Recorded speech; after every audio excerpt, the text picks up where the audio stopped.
We are going to hear from our next panel, National Resources and Strategies to Support the Search and Recovery of Missing and Disappeared Children. I would like to invite David Iqaluit, Program Manager of the Missing Inuit Children from Residential Schools at Nunavut Tungavik Incorporated, to the stage, who will be moderating this panel. Nakormik? I can use this one? Yeah, testing. My name's David Iqaluit, like Sylvia said. I'm the program manager for Missing Inuit Children of Residential Schools with Nunavut Tungavik Incorporated here in Iqaluit. I'm originally from Nunavut on the west coast of Hudson Bay. That's where I was raised. I'm sure a lot of you guys welcome to Iqaluit Nunavut, and thank you for traveling across the country to make it here to Iqaluit. I'm sure when you arrived, or some of you arrived, it was fairly mild until you woke up this morning, right? And I want to make sure that Laver, you didn't check your traps this morning. You didn't venture out, I hope. I want to introduce our two panelists here today. I've met them over the last few years at these gatherings that we've attended. And I'm going to introduce the first one. David Russell is National Coordinator, Residential Schools, Indigenous Services Canada. Welcome. And Patrick Ballet, Director, Program and Partnerships Missing Children and Unmarked Burials, Settlement Agreements and Childhood Claims Branch with Crown Indigenous Relations and Northern Affairs. Welcome to you both. And Mr. Russell, you want to go ahead? Thank you, David. Thank you to survivors this morning for sharing your stories. It's really an honor to be here in Iqaluit on the Inuit Nunavut territory. I come to you today from the Siwa territory of the Sechelt Nation on the west coast of British Columbia, where I live and enjoy with my family as a settler. I want to be able to take you quickly through a bit of a presentation today on Government of Canada's response to legacy residential schools. I'll go back to 1997 and quickly run through my own experiences as a federal government employee working on residential schools starting back then, and then I'll turn it over to my colleague Patrick, and then we'll be able to address questions after that. So to get started, just wanted to give you a quick sort of timeline of the response to residential schools and the legacy and the impacts it has had.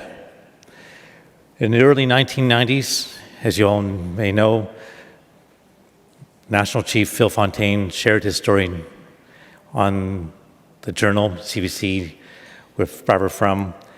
And for me, that was the first time hearing about residential schools and the experiences of survivors, and in particular, the abuses, the atrocities that they suffered, that you suffered. Fast forward to Royal Commission on Aboriginal People, and a whole chapter 10, was dedicated to residential schools. I mentioned those two things in particular because when I started as a litigation project manager in 1997, I was given a number of residential school claims of sexual and physical abuse involving against Canada and the churches in BC. And those were my two starting points for understanding what this was all about. We thought it was just a handful of people. We thought it was just going to be a short period of time to go through these claims and proceed to resolve them.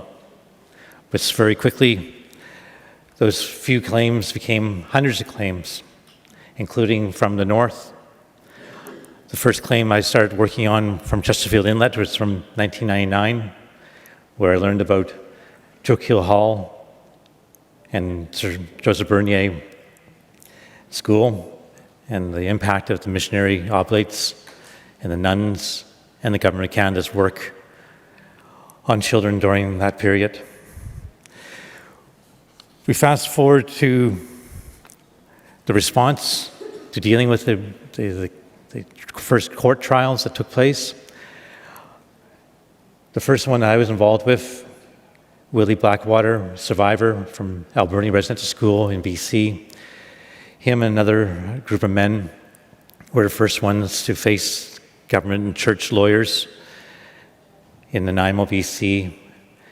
And right away, it resulted in tragic events of one of the plaintiffs taking his own life.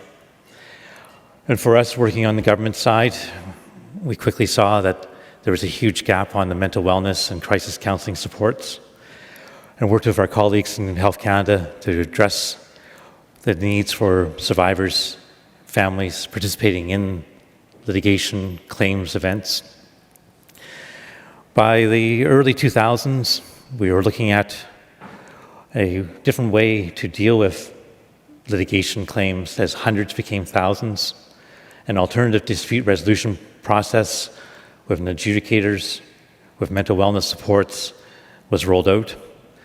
This is after the Government of Canada issued its response to the Royal Commission on Aboriginal People with the Statement of Reconciliation in January 1998, with the launch of the Aboriginal Healing Foundation. And at that time, we were constantly in a state of learning, working with survivors, communities, to understand how we can do things better and improve. But we became overwhelmed. The volume of files, the backlog in the alternative dispute resolution process, the hearings that were taking place, class actions started to emerge. The Assembly of First Nations, ITK, others, the Canadian Bar Association called upon Canada to do things differently. So in 2005, Frank Iacobucci was appointed as a special representative of the Government of Canada to negotiate a out-of-court settlement of these class actions, which resulted, of course, in the Indian Resident Schools Settlement Agreement, the largest out-of-court settlement agreement at that time. And that was implemented in the fall of 2007 and included a common experience payment, the independent assessment process. It included the commitment to disclose documents relevant to residential schools to the Truth and Reconciliation Commission. It included commemoration education programs. It resulted in Prime Minister Harper at the time in 2008 issuing an apology in the House of Commons, bringing survivors, something he wanted to see done himself, into the floor of the House of Commons, something that was never been done before. And of course that led us to the Truth and Reconciliation Commission in 2015, telling us what many of us already heard and knew about the truths of the residential school system. One of the things that the Indian Residential School Settlement Agreement included was 130 originally residential schools, Indian residential schools and federal hospitals that were recognized under that agreement. There was one article, Article 12, that referred requests for additional institutions to be added. And through that Article 12 process, where the federal government had administered for educational purposes a student residence,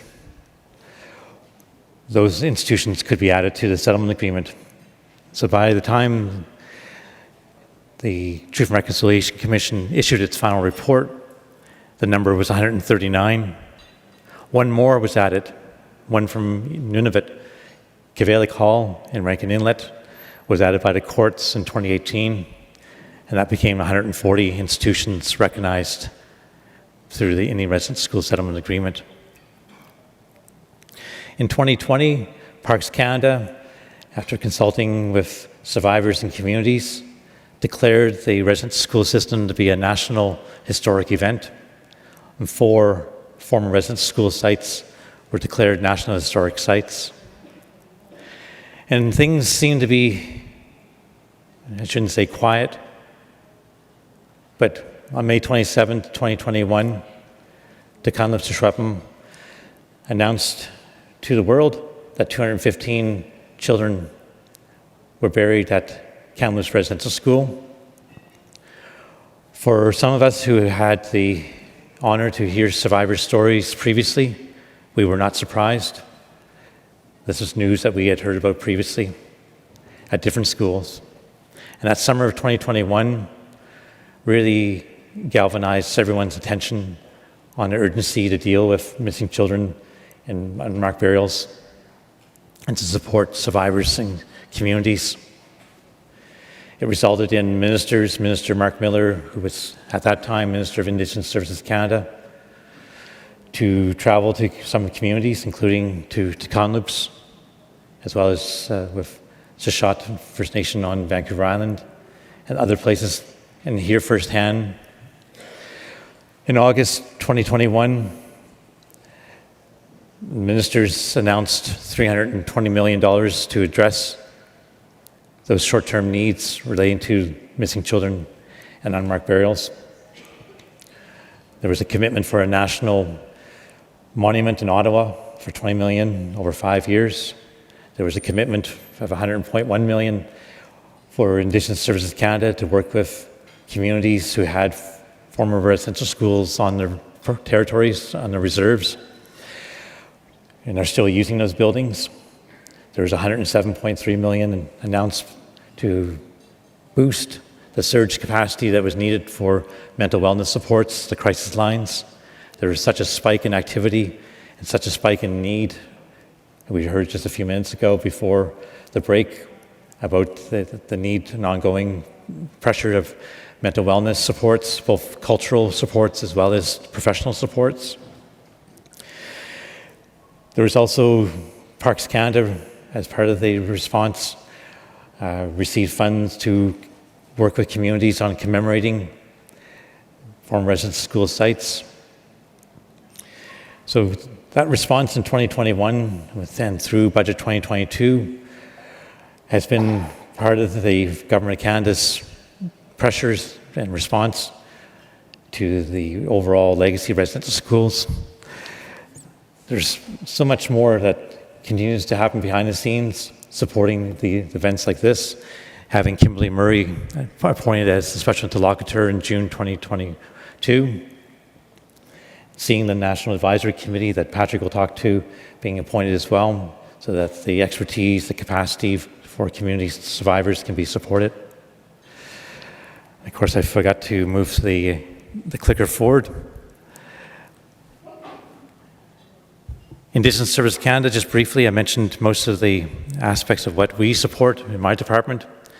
The two departments, Indigenous Services Canada, Crown Indigenous Relations and Northern Affairs Canada, were created in 2017 when INAC, Indigenous Northern Affairs Canada, was split.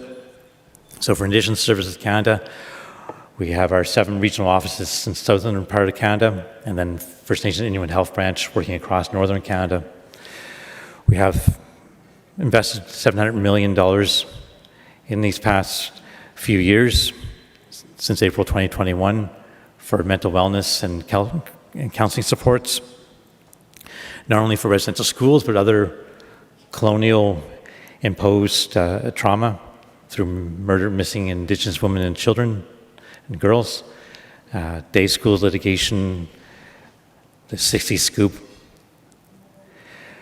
And I mentioned as well the $100.1 million for buildings and sites. One of the other pieces that we did was trying to understand the current status of former residential school sites and properties. So we undertook an environmental scan of those 140 sites and buildings in 2023. And what we've learned of those 140 residential schools, many of them had different locations at different times. So it was actually 174 sites in total. Some, like Blue Quills in Alberta, for example, had 3 different locations at Lac La Biche, at Saddle Lake, and then at University of Blue Quills today. We know that about 30 buildings are still being used at 17 different sites on reserve. We know that 24 buildings at 18 different sites are still being used off reserve and in the north. A lot of those buildings being used by communities on reserve for post-secondary education, for other community purposes. In the north, buildings being used for post-secondary education. And here in Iqaluit, we see the student residence by the airport now abandoned, where students were housed to attend the high school here. So that work around understanding the ownership and properties, jurisdictions that are involved, is publicly available. And we do have also an interactive map that I'd be happy to show after this presentation. The map includes aerial photographs that have been provided by the National Air Photo Library at Natural Resources Canada. So we're able to do an overlay of air photo, one per school, for each of the residential schools. We use information and data provided through the National Centre for Truth and Reconciliation and trying to collaborate with various universities, governments, Indigenous institutions who have been doing research in residential schools, properties, and sites so that we can share the data, the research, and making sure that we have the truth to be known and available to Canadians. So I'll leave it there and turn it over to Patrick. Thank you.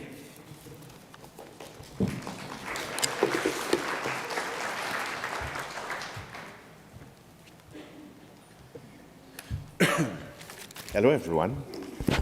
So my name is Patrick Ballet, and I work for Crown Relations, Northern Affairs Canada.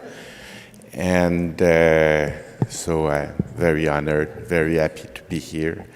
Every time I speak to this conference, I'm often after Kimberly Murray, who makes sure that my seat is hot enough and that she points a few questions there. And so thank you for that, Kim. There's nothing worse than a cold seat. And so I'll start with my presentation.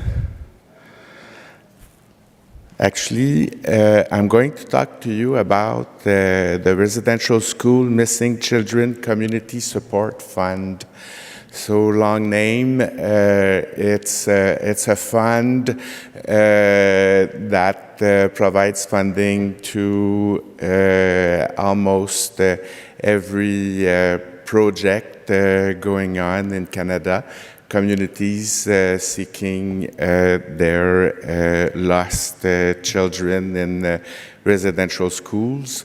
We are focused on the 140 schools in the Indian Residential School Settlement Agreement, plus the 5 schools that were covered by the Anderson Agreement in Newfoundland and Labrador.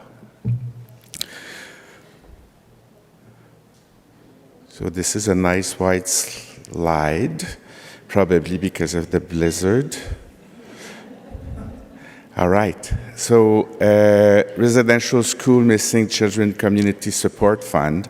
So the fund is meant to be community-led. Funding goes to communities, and they decide how they want the project to move forward. And there are some parameters around the program, but we don't have a say in the way it's run. So the goal of the project, of the program, is to seek and locate, document, memorialize burial sites associated with the former Indian residential schools, and honor families' wishes to bring the children's remain home. Okay, I'm having some technical difficulties here. My apologies. All right. So the funding is open to all Indigenous communities. It's also open to organizations. an association, and it's not limited to communities that are actually have a school on their reserve or in their communities.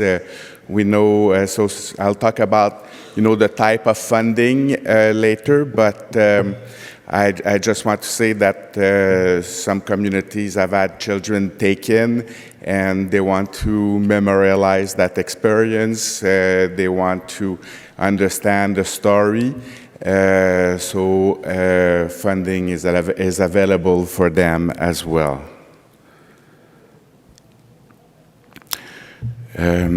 So on this one, I'm going to put the whole slide here. I'm going to start on the right side on the slide and explain some of these activities. We've divided them into 3 streams, and those are examples, and they're not limited to these activities, but we've received 160. We've looked at 150 projects thus far, and I would say that the vast majority are in those projects. So the first one we call Stream 1 is about locating, engagement, knowledge gathering, so community engagements. So the first step, I guess, in this type of endeavor is to engage with survivors, engage with the families, engage with the community at large to better understand, what it is that to inform and to get knowledge and understanding of where community wants to go. There are interviews with survivors and families. Archival research, of course, is key. There's advisory committees, and there's cultural support, and it can be mental health support. And our funding is limited to when an activity takes place. So, for example, when there's a gathering and or when there's actually groundwork to locate the lost children, those are times where there could be some people who get triggered. So the program can provide funding for that, and it's not limited to mental health professional. It includes also elders or whoever the community wants to provide this type of support. It would also include gathering, Kim, and so we have funded a lot of those.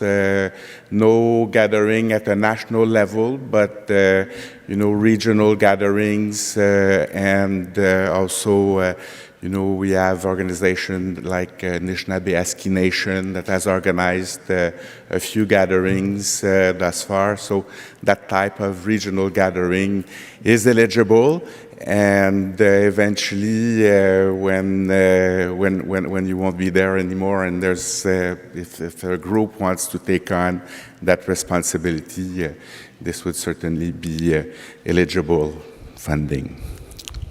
My seat is just a little bit less warm now. So the second stream relates to commemoration and memorialization. So there's a lot of different activities that take place, and it could be monuments, it could be ceremonies, round dances, memorial structures, video, documentation, books have been written. There's not enough place on that slide to tell you, all the things that have happened to memorialize the lost children and I guess the residential school experience. And so that would actually be a good idea, for a gathering to discuss, this aspect, because a lot of interesting discussion are taking place, interesting project, I should say. And the third streams is dedicated to finding the children. So you have heard of GPR, ground penetrating radar. There's a lot of that. People are also more and more using, a second technology. I don't know if we can talk. There's human remains finding dogs that are being used, their spectroscopy. There's a lot of, I won't get into that. We actually have some professionals who will get into that. But this section includes field work and trying to locate the children, and it also includes site security and on-site ceremonies. And so the first part of the slide, the left side of the slide, you have a bit of a complicated set of arrows. So I think what we're trying to do here, we're talking about like the three types of projects that we have. And so we've got community-based project, indigenous representative organization, and lead investigation. So what we would consider a community-based project would be a community that doesn't have a school on its lands, and they want to commemorate the experience, and they want to support their survivors. So in this case, the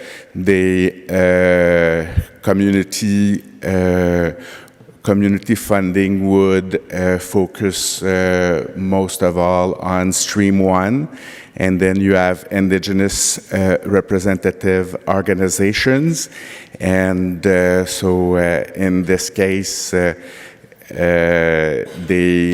most of the funding also goes to Stream 1, but some indigenous organizations are also involved into the Stream 3, where communities are seeking their children, so doing some field work, and lead communities have access to the three types of funding.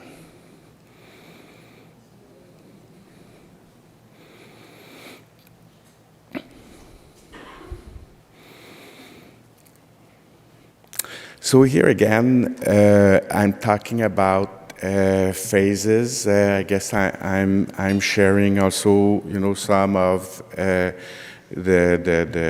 what we've seen in the 150 projects that we've worked on. So, the first phase, and communities don't necessarily follow these phases, but if you go to phase 3, you eventually have to go to phase 1 to do some of the work. So this is what we've seen: initiate engagement with survivors, the gathering of oral histories, leverage existing records, doing the archival research, and establish site-specific processes to enable inclusive decision-making. So that usually includes some kind of advisory committee of survivors, of elders, of community leaders, and regular engagement session with the communities. And the next phase relates to burial investigation, supporting research, securing technical expertise. That's a big, important part, the securing the expertise. I think that's a few communities it's important to do that carefully. I think some communities were disappointed by some of the people they hired. So I think it's an important discussion to be had, and I'll be talking about the National Advisory Committee later. So, and then the first part is to initiate non-invasive fieldwork analysis. So that's the ground-penetrating radar, the use of dogs, and the other technologies. And then the next step is related to engagement with forensic specialist, the coroner's office, if you're going to move to the next steps. And the phase 3 is enhance fieldwork analysis, continue to look into this, launch death investigation, support repatriation where and if requested, and then commemoration, and memorialization.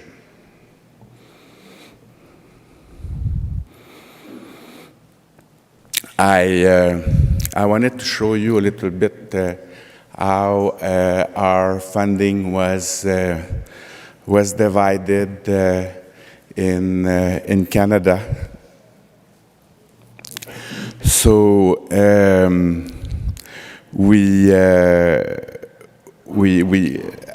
I wanted to focus today on the territories, and so you'll see that a quarter of all schools are in the north, but in terms of funding allocated, we're only at 4% of the funding. So definitely, in the coming year, this is going to be a priority of my team, and so we're working with David, with NTI, and with other organizations in the north. I think that there's a lot of discussion taking place. There's a lot of engagement and thinking going on. So we are very helpful that we'll be able to support more adequately the north. In total, some quick stats. So we have 72 fieldwork initiative and 86, so the lead communities, so those that have a school that are leading an actual school, there's 72. And then 86 community-based initiatives, so those are communities that would not have a school and want to understand the story of their children, and 12 representative organizations that are funded by the program.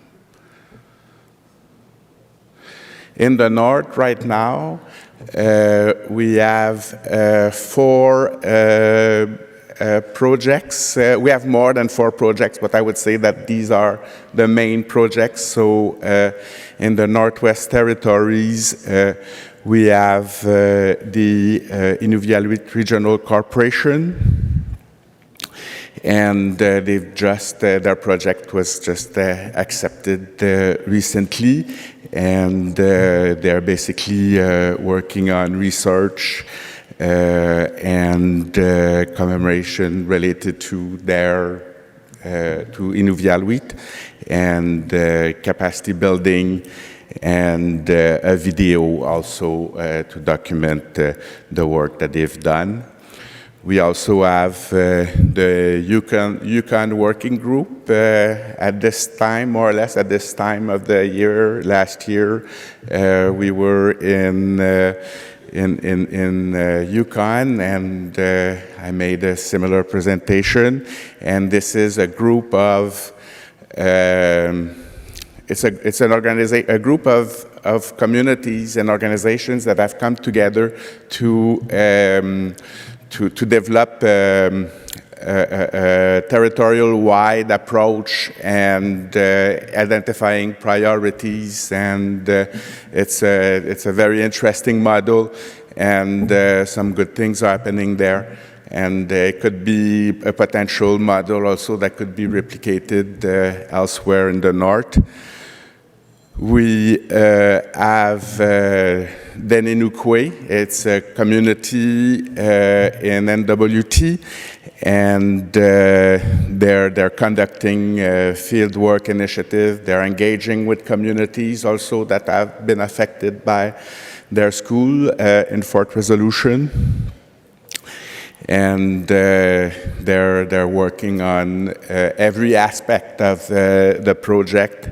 And we also have NTI, and so there's a lot. David will be able to speak a bit more about the project, the NTI project, and but there's also a coordination aspect and engagement with survivors to better understand the story.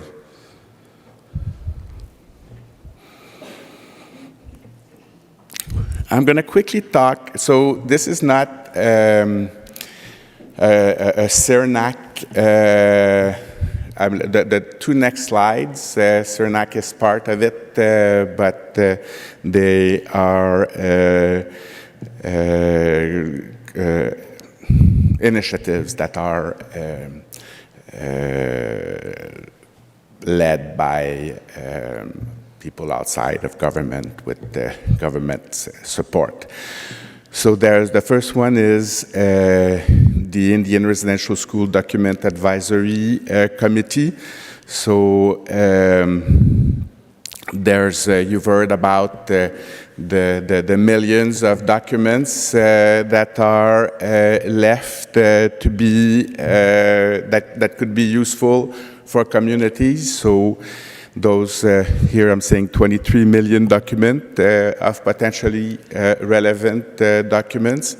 They need to be sifted through. A lot of them are repetitive or copies, or so I think that's one of the important part that this document will do, reduce the number of duplicates. And the committee in its next step will include a second scoping exercise for additional federal departments to add, to get the whole story and to make sure that these documents are available to communities.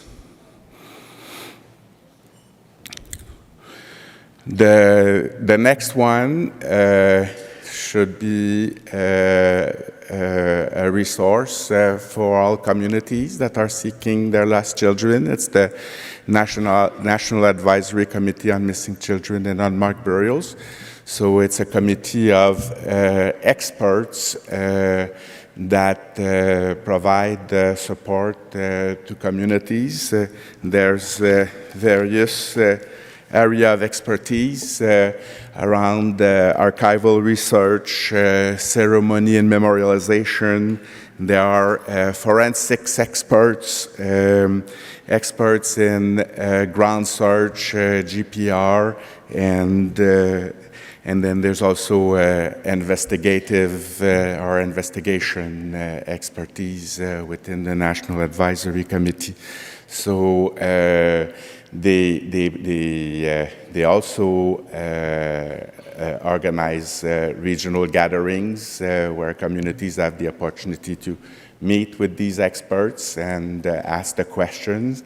And they are objective and they can provide advice to communities. They regularly organize also mini conferences, virtual conferences on various topics. So I think that now that you're looped in, you will likely receive invitation to these events.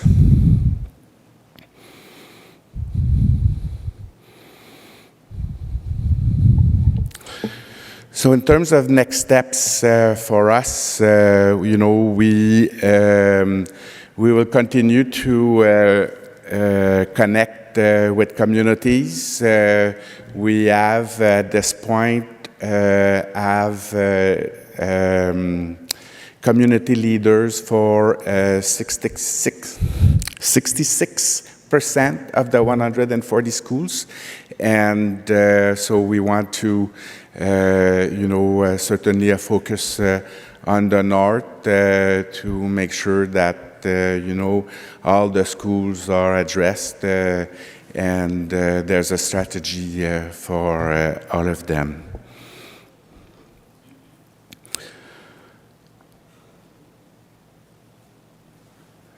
And we will continue to engage and support communities, organizations, and survivors on how they would like to initiate engagement, collaboration with survivors, families, and elders. Thank you. Thank you for your time.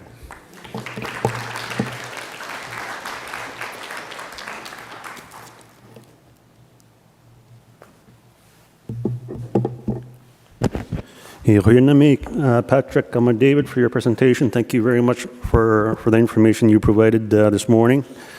Yeah, for sure. I can see in Patrick's presentation, within our territory anyway, to take advantage, I think, with that information around the community-based funding stream. We have 3 regions in Nunavut, and they kind of do the same kind of work within their regions, supporting their people within their areas. So I can see maybe take advantage of that and maybe have a discussion with Patrick if you're available afterwards to speak with him. We are going to open up the floor again for any questions that you may want to ask. And I'm not sure, and I also want to welcome our online viewers that are in attendance today. I'm not sure if they're able to ask any questions. Is that no? Okay. I want to welcome anyway. So I'm going to open up the floor to if you have any questions for our 2 presenters today. I am told that we are to be on schedule. So we've got about 9 minutes to open up the floor. And I think we got one, Mani, Helen.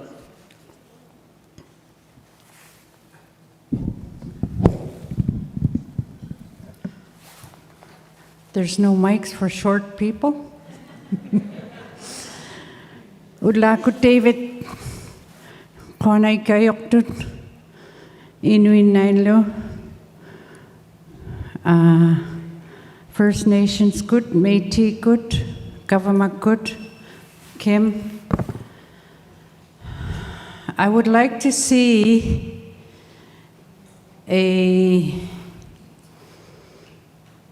this gentleman here with no hair. Oh, this taller one. I just want to make everybody laugh because it's been a tough morning. The big tall one there. You spoke about support systems and funding and etc. What is there for Nunavut? We have Nunavut Dungavik, but we need regional offices. Right now, our Health Canada provides travel and all that out of the Whitehorse office. And that's very, very difficult. And we need Nunavut, from Nunavut, an office for Health Canada, not way in Whitehorse on the other side of the country. Because many of our survivors, their first language is Inuktitut, Inuinuktut, Inuvialuktun. Our elders, all our survivors are becoming elders now. But we have nobody serving like in our homeland. We need Nunavut office, not just in Ottawa, not just in Whitehorse, not just in Yellowknife. We need them up north. And I always hear time and time again, oh, it's too expensive, it's too expensive.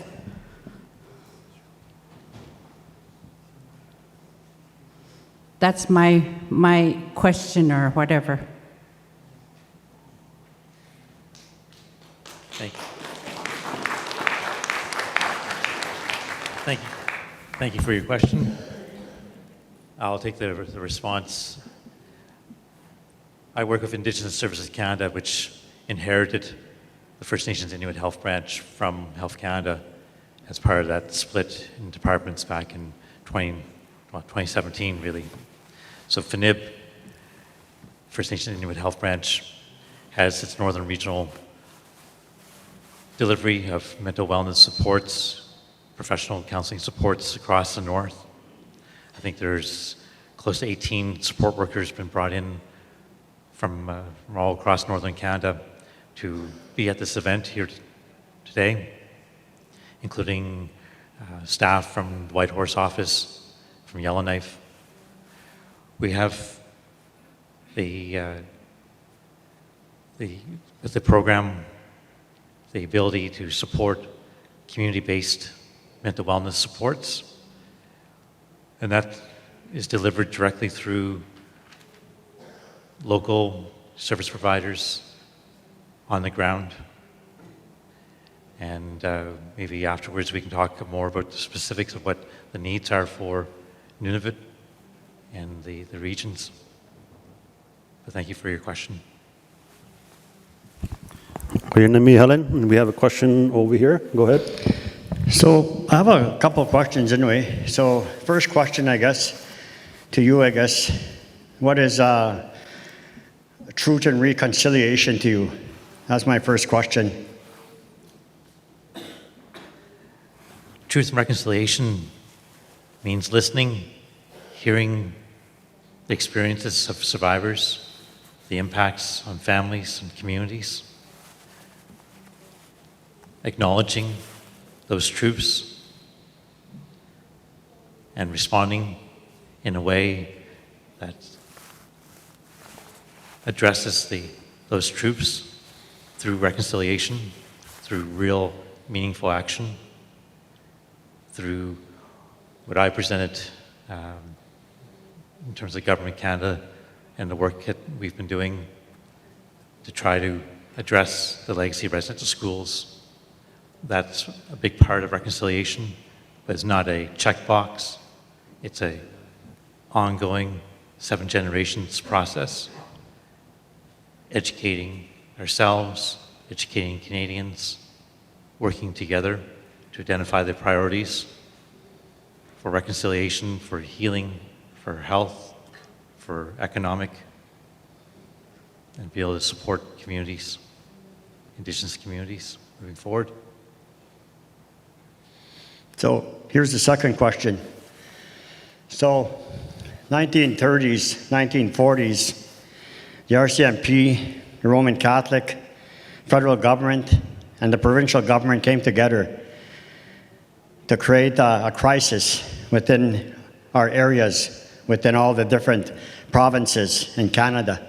So now today, nobody ever talks about Catholic mission. They like to leave them behind. So the Catholic mission was running the territory with the RCMP in the province because they had funds coming out of Rome.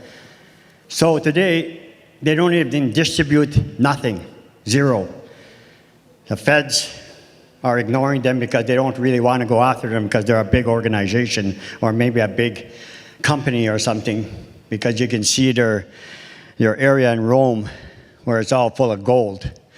So I'm just wondering, because of World War II, when genocide happened, when you look at it now today, of all our kids, all the people that are ridiculed, and the education that hasn't been brought up to par, you know, you come in with strong words where a lot of our people don't understand.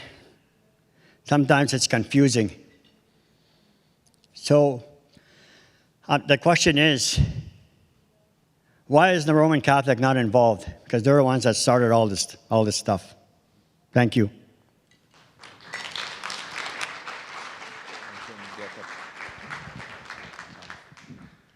I can get to a part of this question.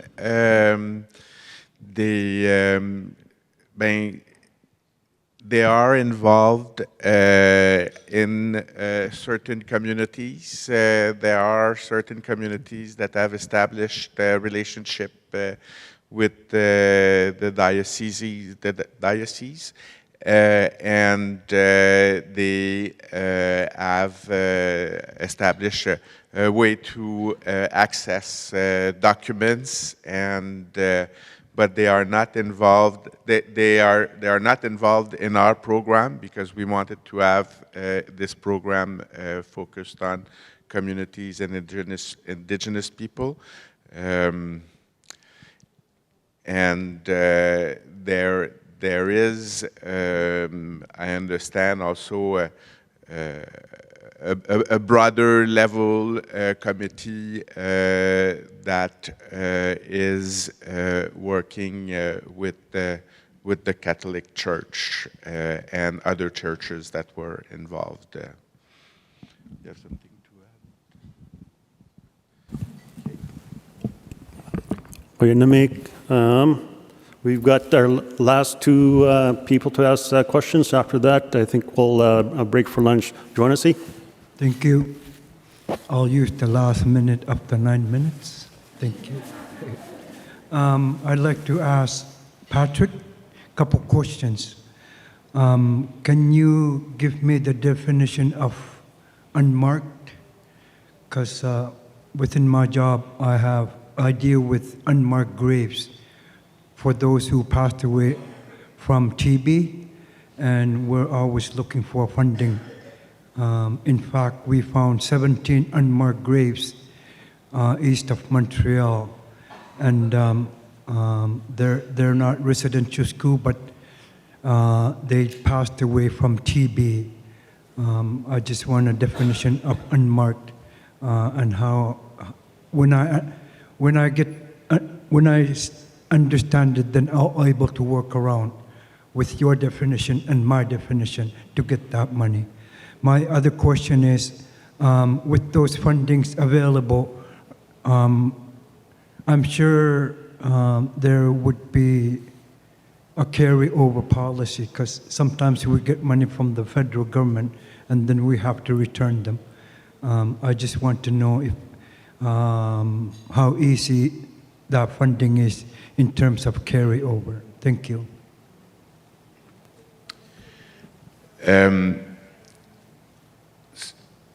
So the question about unmarked burials,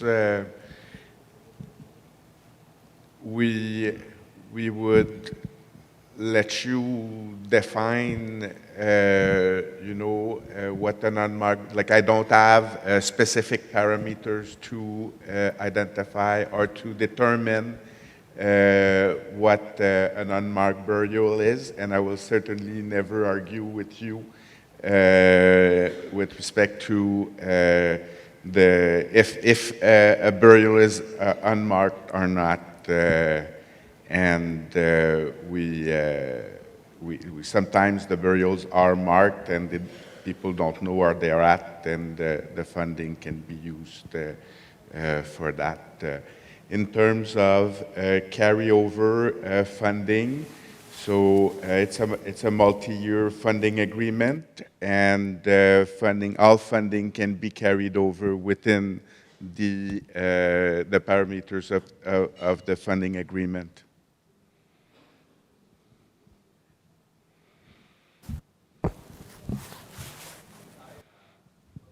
Can you hear me? There we go. Yeah, thank you, Patrick, for that wonderful explanation. So I'm with the Manitoba Inuit Association, and what we're trying to look at is the time frame of when the mandate for this may be up, because then what it will allow our organization and many others is to strategically come up with a solution as to how we can structure our resources that have been earmarked for us. So that's one part of it, but in terms of the structure that you saw with the 1, 2, 3 components there, I really believe that this is going to be more than just another couple of years. This is going to be an ongoing relationship that we need to come to understand, because if we're doing all this work on the research side with the archival aspects of it, and then the ground penetration comes, it triggers the whole process again. So we just need to understand it's not a 1, 2, 3 step approach that we need to really take. We really need to focus on like a holistic kind of approach that will allow all of our people to really coming to terms with one another in self kind of realization on it. So just to be clear, the question is how long is the mandate for this? Is there a time frame for it, and what is coming after that mandate when it's up? Or because our agreements are a couple of years ahead, so I'm just trying to get an idea of how we need to structure our organization. Thank you. So, good question, and the good news is that you've asked that question in the perfect forum, because this is part of the independent special interlocutors' role, to provide advice to government, and certainly you're not the first person who's asking that question, and I think that we are aware. The program at this time sunsets in 24-25, and so I can't divulge the cabinet process, but I can say that I think that everyone understands that it's going to take more time and more resources to do that work.